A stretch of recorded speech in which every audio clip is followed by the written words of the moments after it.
Baik, Assalamualaikum warahmatullahi wabarakatuh. Perkenalkan, saya Bayu Adi Wibowo dengan NIM S1 S1 dan saya akan menjelaskan tentang materi sistem operasi, proses, dan penjadwalan.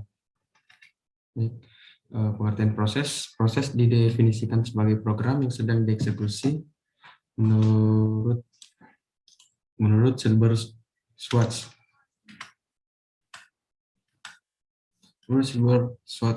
Proses tidak hanya sekedar suatu kode program text action, melainkan mengikuti beberapa aktivitas yang bersangkutan seperti program counter dan start. Nah, diagram status proses terlihat seperti ini. Terus proses control block seperti ini. Nah, pembentukan proses, sebuah proses dibuat melalui sistem call create process yang membuat proses turunan yang dilakukan oleh proses induk.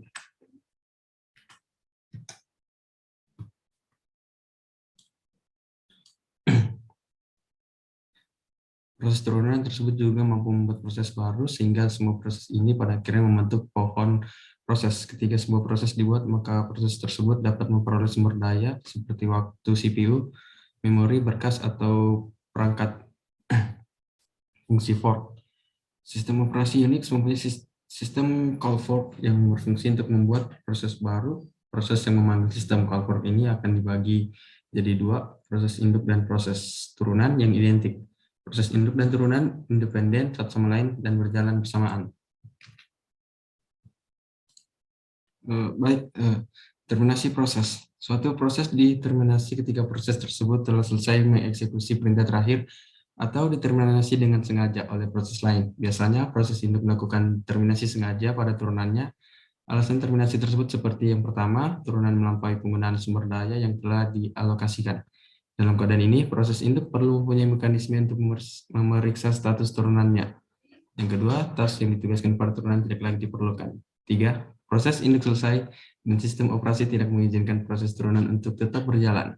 Jadi, semua proses turunan akan berakhir pula. Hal ini yang disebut cascading termination. Setiap proses memiliki identitas proses yang isinya berupa yang pertama PID, kedua credentials, 3 personality. Lanjut konsep penjadwalan. Penjadwalan CPU adalah suatu proses pengaturan atau penjadwalan proses-proses yang ada di dalam komputer, di mana proses-proses tersebut berjalan dalam pola yang disebut siklus birth, yang akan dijelaskan pada bab ini. Penjadwalan CPU secara garis besar dibagi menjadi dua, yaitu penjadwalan preemptive dan penjadwalan non-preemptive. Lanjut siklus birth CPU. Ini wait to find, terus wait IO, load, add, store, jadi seperti ini ya.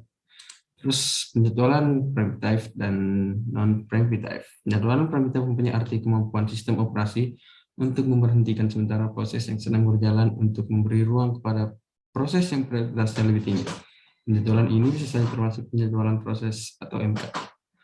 Penjadwalan preemptive memungkinkan sistem untuk lebih bisa menjamin bahwa setiap proses mendapat sebuah slice waktu operasi. Sedangkan penjadwalan non-preemptive ialah salah satu jenis penjadwalan di mana sistem operasi tidak pernah melakukan context switch dari proses yang sedang berjalan ke proses yang lain. Dengan kata lain, proses yang sedang berjalan tidak bisa di-interrupt.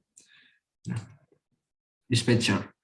Komponen yang lain yang terlibat dalam penjalan CPU adalah dispatcher. Dispatcher adalah modul yang memberikan kontrol CPU kepada proses yang sedang terjadwal. Fungsinya adalah yang pertama context switching, kedua switching to user mode dari kernel mode, terus lompat dari suatu bagian di program user untuk mengulang program. Kriteria penjadwalan yang pertama CPU utilization, throughput, turnaround time, waiting time, response time, fairness, dan efficiency. Baik, itulah tadi. Sekian dari saya. Wassalamualaikum warahmatullahi wabarakatuh.